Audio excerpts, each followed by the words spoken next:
কে মারধর করেছে এবং আইএসএফ এর প্রায় 10 জন নন্দীগ্রাম সুপার স্পেশালিটি হাসপাতালে ভর্তি আছে। তৃণমূলেরও বেশ কয়েকজন তমলুক জেলা হাসপাতালে ভর্তি।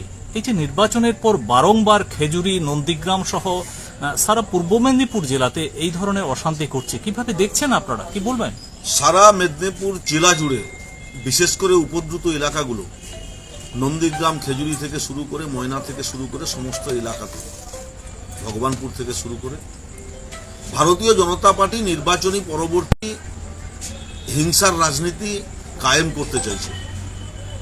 বিভিন্নভাবে তৃণমূল কংগ্রেসের কর্মী সমর্থকদের উপরে কোথাও মানসিক, কোথাও শারীরিক অত্যাচার করছে।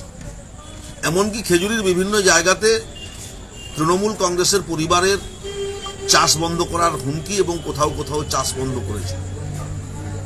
তৃণমূল কংগ্রেস মমতা বন্দ্যোপাধ্যায়ের নেতৃত্বে বাংলায় শান্তি প্রতিষ্ঠা করেছিল 2011 সালে।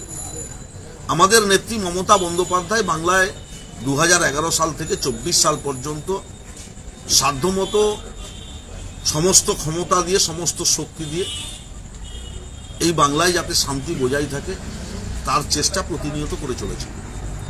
অন্যদিকে ভারতীয় জনতা পার্টি যে সমস্ত বামপন্থী হারমাত্রা 34 বছর ধরে লাল জামা গায়ে দিয়েছিল, তারা এখন জামাটা পরিবর্তন করে ভারতীয় জনতা পার্টির পতাকাটা হাতে নিয়ে রাজনৈতিক সন্ত্রাস এলাকায় এলাকায় কায়েম করছে। আমরা তৃণমূল কংগ্রেসের কর্মী সমর্থকরা তাদের প্রতিহত করার চেষ্টা করছি, আমরা তাদের সন্ত্রাস বন্ধ করার চেষ্টা করছি।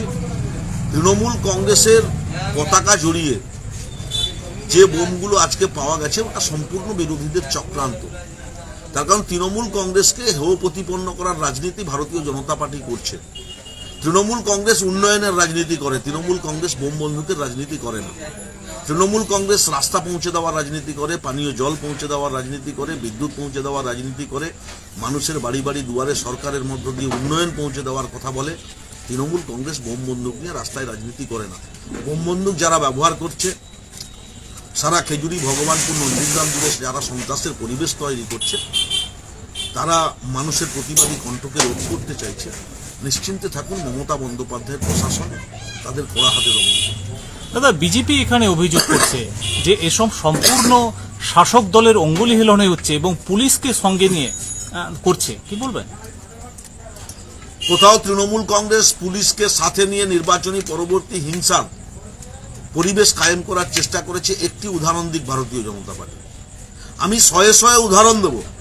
ভারতীয় জনতা পার্টির কর্মীরা তৃণমূল কংগ্রেসের কর্মীদের ঘর লুট করেছে, ঘর ভাঙচুর করেছে, কর্মীদেরকে মারধর করেছে, বিভিন্ন হাসপাতালে তারা চিকিৎসাধীন। ভোট পরবর্তী সন্ত্রাসের প্রেক্ষিতে তৃণমূল কংগ্রেসের বেশ কয়েকজন কর্মী ঘর ছাড়া, তাদের ঘরে ফেরানোর ব্যাপারে কতটা তৎপর আপনারা? আমরা নিশ্চিতভাবে তাদের ঘরে ফেরানোর ব্যাপারে অত্যন্ত তৎপর।